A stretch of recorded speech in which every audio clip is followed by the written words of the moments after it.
Hello friends, today I am going to tell you how to use the filter command more effectively.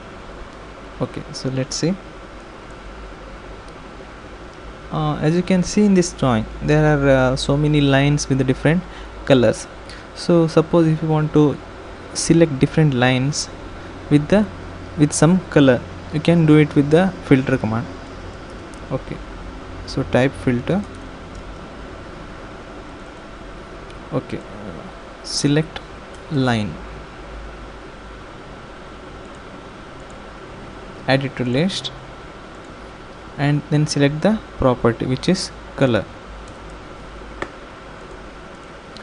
Okay, now let's say you want to select all the lines with the red color, so select red, give OK, add it to the list. Now apply.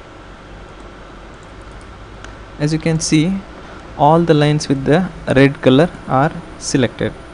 So now you can do whatever you want. If you want to delete it, you can delete it, or if you want to change the color, you can do that also. So let me delete it. Okay, let's try one more time. Select line,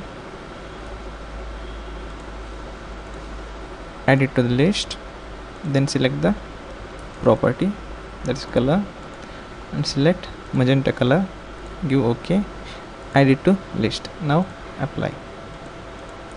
Okay, now all the beams with the magenta color is selected.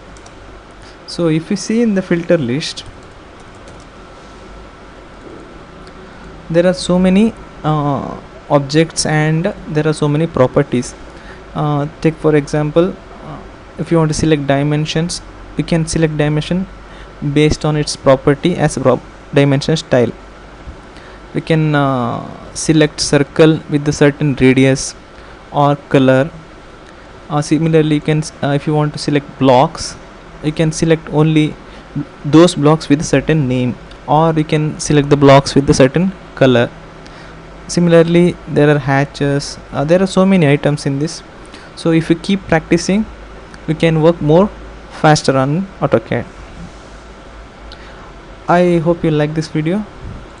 Thank you very much.